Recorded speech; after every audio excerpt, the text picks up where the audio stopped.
Hi, welcome to LitReading. LitReading is free, but it comes with ads. I know, I hate them too.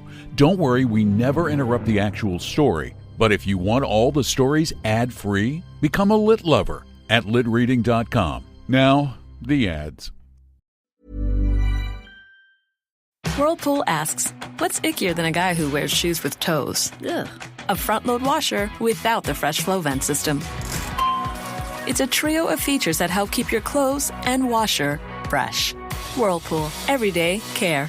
When you think about businesses that are selling through the roof, sure, you think about a great product, a cool brand, and brilliant marketing. But an often overlooked secret is actually the businesses behind the business, making selling simple. For millions of businesses, that business is Shopify.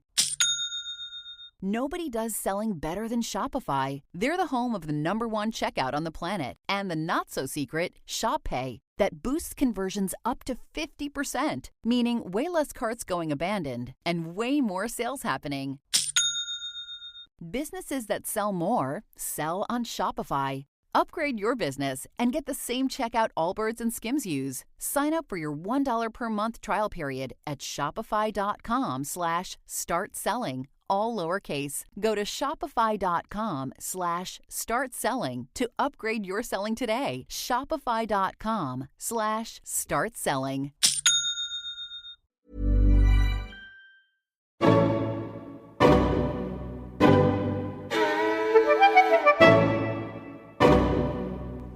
I'm Don McDonald, and this is Lit Reading.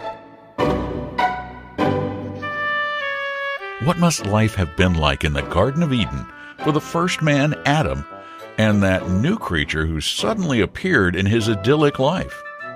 Well, left to the imagination of Mark Twain, the story takes a fanciful and funny early 20th century take on Genesis. Here is Excerpts from Adam's Diary, translated from the original manuscript by Mark Twain. Note: I translated a portion of this diary some years ago, and a friend of mine printed a few copies in an incomplete form, but the public never got them. Since then, I have deciphered some more of Adam's hieroglyphics, and I think he has now become sufficiently important as a public character to justify this publication. M.T. Monday. This new creature with the long hair is a good deal in the way. It is always hanging around and following me about. I don't like this. I am not used to company. I wish it would stay with the other animals. Cloudy today, wind in the east. Think we shall have rain. Where did I get that word? Oh, I remember now. The new creature uses it. Tuesday. Been examining the great waterfall. It is the finest thing on the estate, I think. The new creature calls it Niagara Falls. Why? I'm sure I do not know. Says it looks like Niagara Falls. This is not a reason. It is mere waywardness and imbecility. I get no chance to name anything myself. The new creature names everything that comes along before I can get in a protest. And always the same pretext is offered. It looks like the thing. There is the dodo, for instance. Says the moment one looks at it, one sees at a glance that it looks like a dodo. It will have to keep that name, no doubt. It wearies me to fret about it, and it does no good anyway. Dodo. Looks no more like a dodo than I do. Wednesday. Built me a shelter against the rain, but could not have it to myself in peace. The new creature intruded. When I tried to put it out, it shed water out of the holes it looks with, and wiped it away with the back of its paws, and made a noise such as some of the other animals make when they are in distress. I wish it could not talk. It is always talking. That sounds like a cheap fling at the poor creature, a slur, but I do not mean it so. I have never heard the sound of the human voice before, so any new and strange sound intruding itself here upon the solemn hush of these dreaming solitudes offends my ear and seems a false note. And this new sound is so close to me. It is right on my shoulder, right at my ear, first on one side, then on the other. I am used only to sounds that are more or less distant from me. Friday. The naming goes recklessly on in spite of anything I can do. I had a very good name for the estate, and it was musical and pretty. Garden of Eden. Privately, I continue to call it that, but not any longer publicly. The new creature says it is all woods and rocks and scenery, and therefore has no resemblance to a garden. Says it looks like a park and does not look like anything but a park. Consequently, without consulting me, it has been new named Niagara Falls Park. This is sufficiently high-handed, it seems to me. And already there is a sign up. Keep off the grass. My life is not as happy as it was. Saturday. The new creature eats too much fruit. We are going to run short, most likely.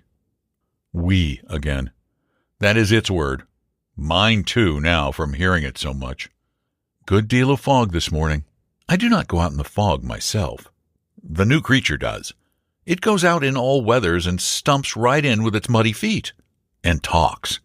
It used to be so pleasant and quiet here. Sunday. Pulled through. This day is getting to be more and more trying. It was selected and set apart last November as a day of rest. I already had 6 of them per week before. This morning, found the new creature trying to clod apples out of that forbidden tree. Monday. The new creature says its name is Eve. That is all right, I have no objections. Says it is to call it by when I want it to come. I said it was superfluous then. The word evidently raised me in its respect, and indeed it is a large good word and will bear repetition.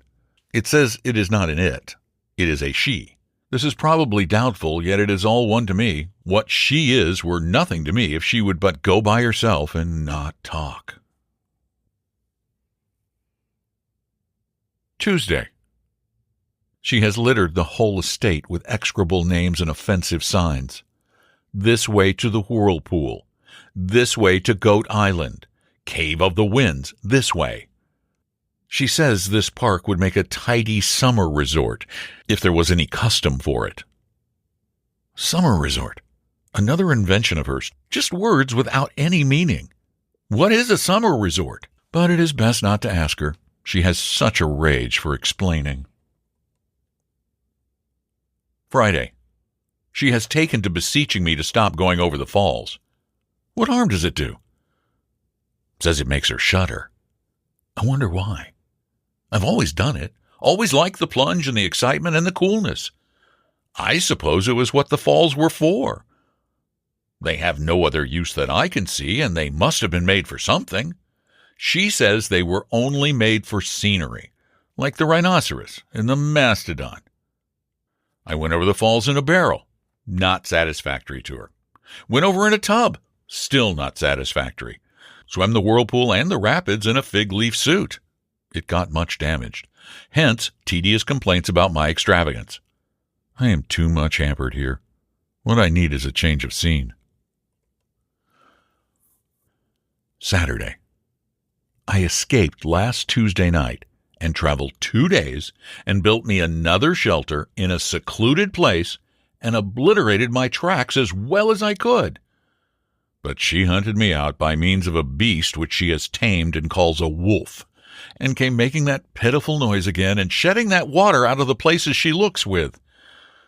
I was obliged to return with her, but will presently emigrate again when occasion offers.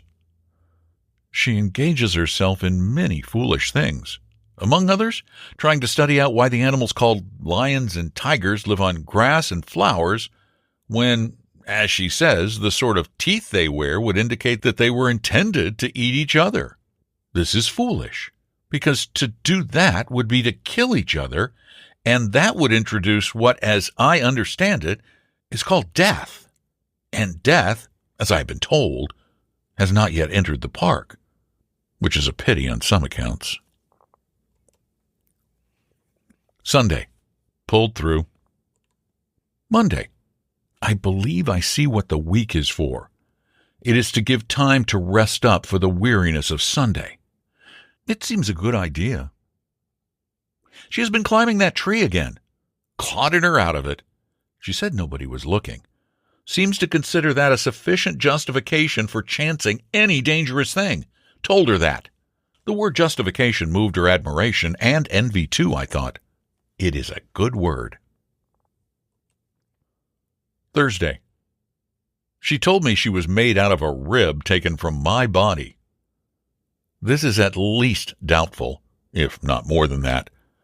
I have not missed any rib. She is in much trouble about the buzzard. Said grass does not agree with it. Is afraid she can't raise it. Thinks it was intended to live on decayed flesh. The buzzard must get along as best it can with what is provided.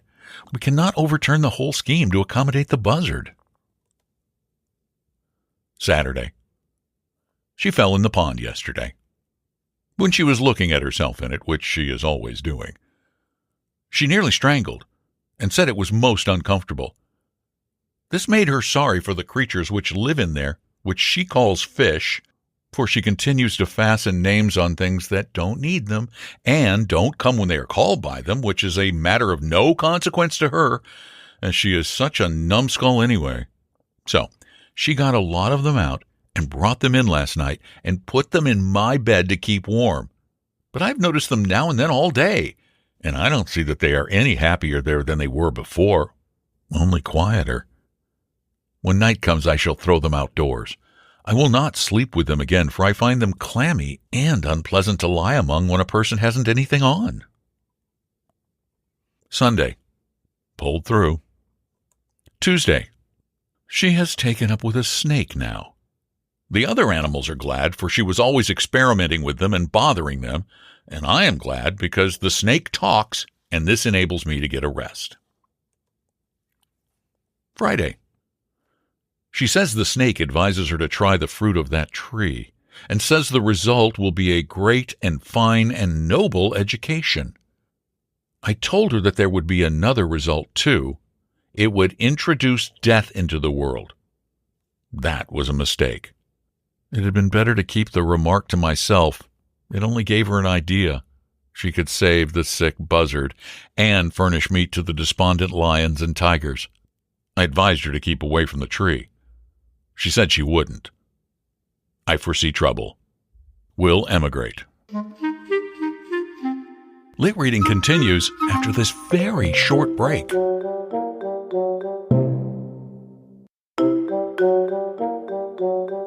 Wednesday. I have had a variegated time. I escaped that night and rode a horse all night as fast as he could go, hoping to get clear of the park and hide in some other country before the trouble should begin, but it was not to be. About an hour after sunup, as I was riding through a flowery plain where thousands of animals were grazing, slumbering, or playing with each other according to their wont, all of a sudden they broke into a tempest of frightful noises, and in one moment the plain was a frantic commotion and every beast was destroying its neighbor. I knew what it meant. Eve had eaten that fruit, and death was come into the world. The tigers ate my horse, paying no attention when I ordered them to desist. And they would have even eaten me if I had stayed, which I didn't, but went away in much haste. I found this place, outside the park, and was fairly comfortable for a few days, but she has found me out. Found me out and has named the place Tonawanda. Says it looks like that. In fact, I was not sorry she came, for there are but meager pickings here, and she brought some of those apples. I was obliged to eat them. I was so hungry. It was against my principles, but I find that principles have no real force except when one is well fed. She came curtained in boughs and bunches of leaves, and when I asked her what she meant by such nonsense, and snatched them away and threw them down, she tittered and blushed. I had never seen a person titter and blush before, and to me it seemed unbecoming and idiotic. This was correct. Hungry as I was, I laid down the apple half-eaten, certainly the best one I ever saw, considering the lateness of the season, and arrayed myself in the discarded boughs and branches, and then I spoke to her with some severity, and ordered her to go and get some more and not make such a spectacle of herself. She did it, and after this we crept down to where the wild beast battle had been and collected some skins, and I made her patch together a couple of suits proper for public occasions. They are uncomfortable, it is true, but stylish, and that is the main point about clothes. I find she is a good deal of a companion. I see I should be lonesome and depressed without her, now that I have lost my property. Another thing, she said it is ordered that we work for our livings hereafter. She will be useful. I will superintend. 10 days later. She accuses me of being the cause of our disaster. She says, with apparent sincerity and truth, that the serpent assured her that the forbidden fruit was not apples, it was chestnuts. I said I was innocent then, for I had not eaten any chestnuts. She said the serpent informed her that chestnut was a figurative term meaning an aged and moldy joke. I turned pale at that, for I have made many jokes to pass the weary time, and some of them could have been of that sort, though I had honestly supposed that they were new when I made them. She asked me if I had made one just at the time of the catastrophe. I was obliged to admit that I had made one to myself, though not aloud. It was this. I was thinking about the falls, and I said to myself, how wonderful it is to see that vast body of water tumble down there. Then, in an instant, a bright thought flashed into my head, and I let it fly, saying, it would be a good deal more wonderful to see it tumble up there. And I was just about to kill myself with laughing when all nature broke loose in war and death, and I had to flee for my life. There, she said with triumph. That is just it. The serpent mentioned that very jest and called it the first chestnut, and said it was coeval with the creation. Alas, I am indeed to blame. Would that I were not witty. Oh, would that I had never had that radiant thought. Next year. We have named it Cain. She caught it while I was up country trapping on the north shore of the Erie. Caught it in the timber a couple of miles from our dugout. Or it might have been 4.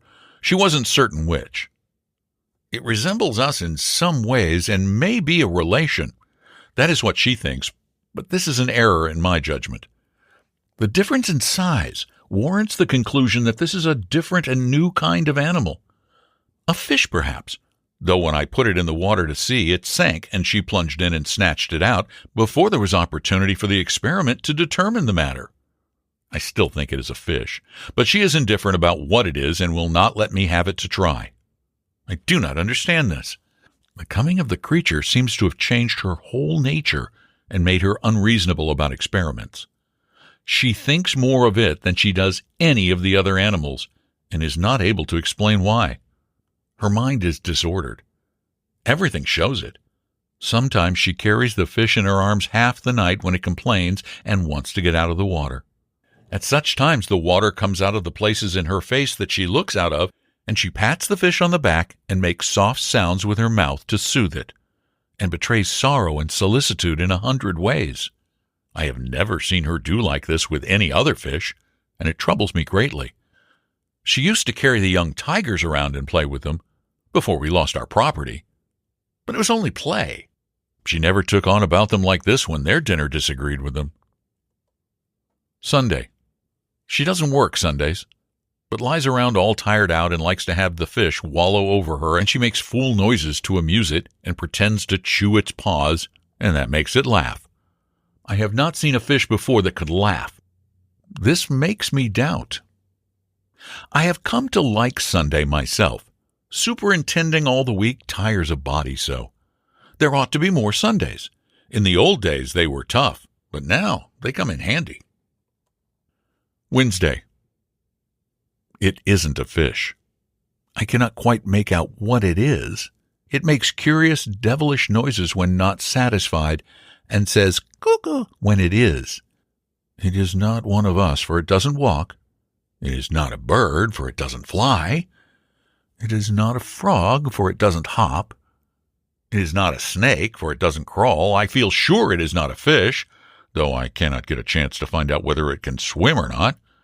It merely lies around, mostly on its back with its feet up. I have not seen any other animal do that before. I said I believed it was an enigma, but she only admired the word without understanding it. In my judgment, it is either an enigma or some kind of bug. If it dies, I will take it apart and see what its arrangements are. I never had a thing perplex me so. Lit Reading continues after this very short break.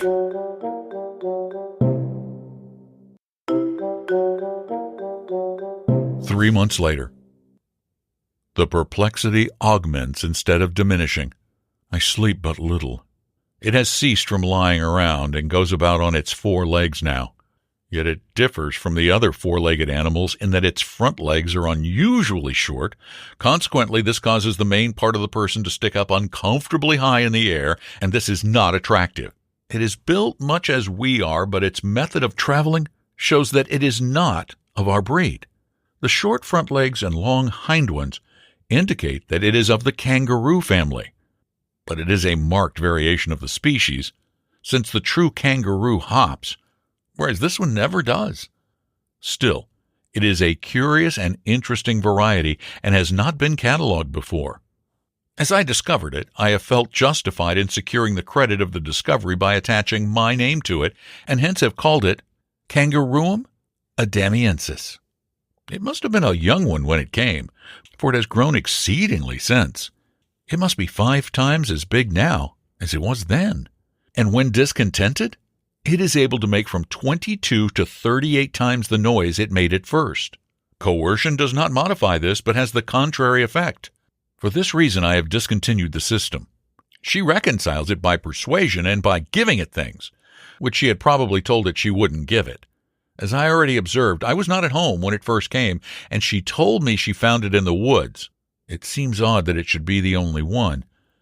Yet it must be so, for I have worn myself out these many weeks trying to find another one to add to my collection, and for this one to play with, for surely then it would be quieter and we could tame it more easily. But I find none, nor any vestige of any, and strangest of all, no tracks. It has to live on the ground, it cannot help itself. Therefore, how does it get about without leaving a track? I have set a dozen traps, but they do no good. I catch all small animals except that one. Animals that merely go into the trap out of curiosity, I think, to see what the milk is there for. They never drink it. 3 months later. The kangaroo still continues to grow, which is very strange and perplexing. I never knew one to be so long getting its growth. It has fur on its head now, not like kangaroo fur, but exactly like our hair, except that it is much finer and softer, and instead of being black, it is red. I am like to lose my mind over the capricious and harassing developments of this unclassifiable zoological freak. If I could catch another one, but that is hopeless. It is a new variety, and the only sample, this is plain.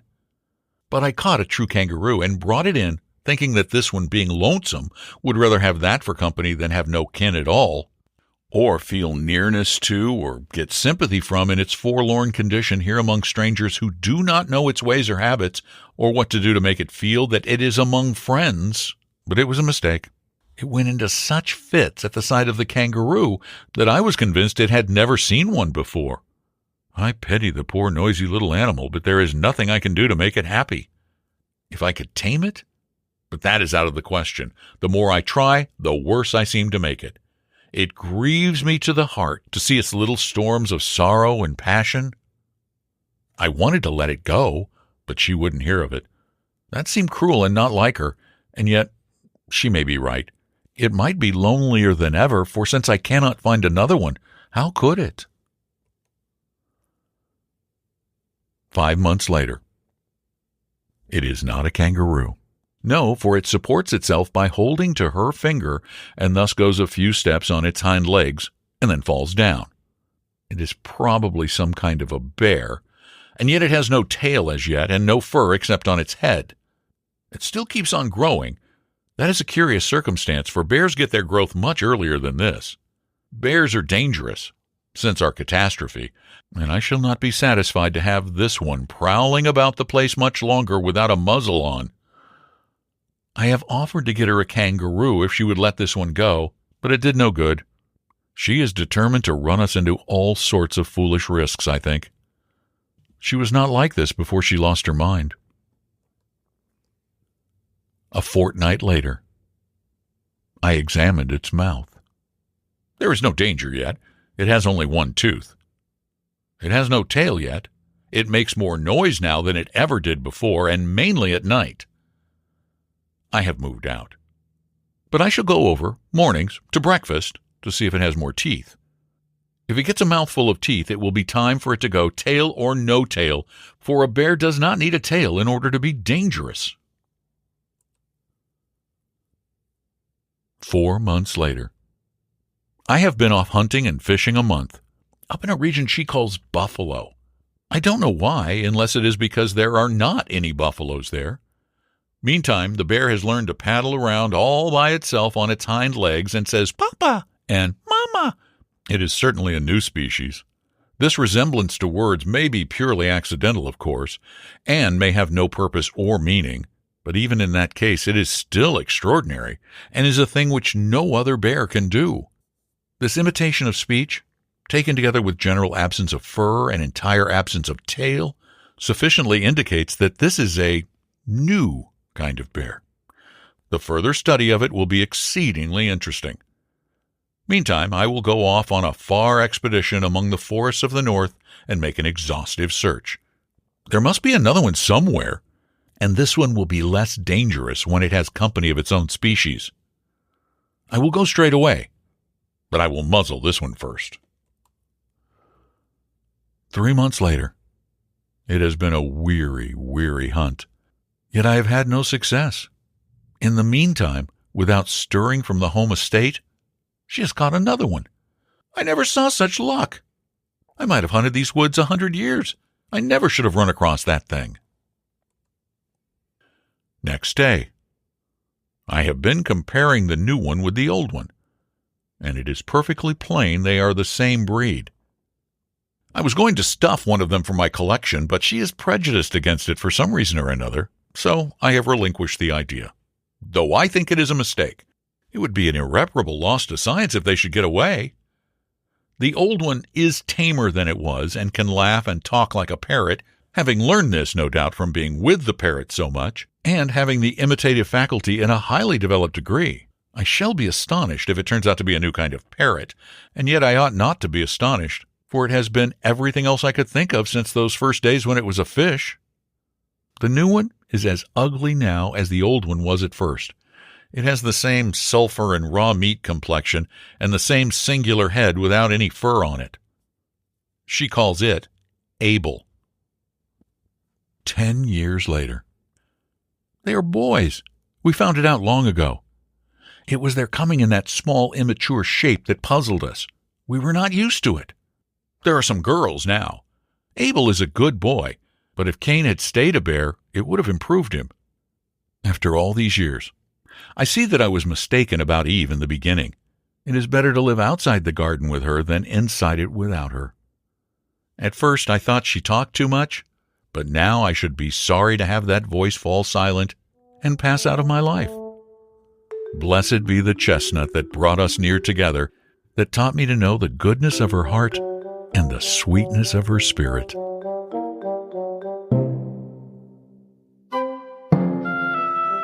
Extracts from Adam's Diary was written in 1904, the final decade of Samuel Clemens, a.k.a. Mark Twain's life, and it was published as a short book. The character of Adam is obviously based on Twain himself, and Eve was his wife Lily. Shortly after writing this story, Lily died. This may have led to his penning Eve's Diary, which was first published in 1905. Thanks for listening to Lit Reading. If you'd like to learn more, go to litreading.com and please share the stories with your friends and family. And if you like what you hear, leave a review on Apple Podcasts or rate us on Spotify. Thanks again for listening to Lit Reading. I'm Don McDonald. Ever felt defeated by cravings? You're not alone. Henry Meds is here to help support your weight management journey. Since I joined 4 months ago, I've lost 25 pounds and it has changed my life. Henry Meds' personalized compounded GLP-1 meds shipped to your door. Take back control with treatments designed to reduce appetite. Schedule a free online evaluation with a licensed provider at henrymeds.com/audio and get $100 off your first month. Results may vary. Not all patients are eligible. Compounded medications are not FDA approved. Consult a healthcare provider to determine if treatment is right for you. Thanks again for listening to Lit Reading. I love bringing these classic stories back to life, and I want them to be available free of charge. But nothing is truly free. Paying the bills requires income from ads, and ads can be annoying. That's why I created a special Lit Lover feed. For about $1 a week, you'll hear every story ad-free. You'll get early access to new episodes, and the entire Lit Reading archive is at your fingertips. So if you've enjoyed today's story, go to litreading.com and become an official Lit Lover. Thank you for helping preserve the joy of storytelling.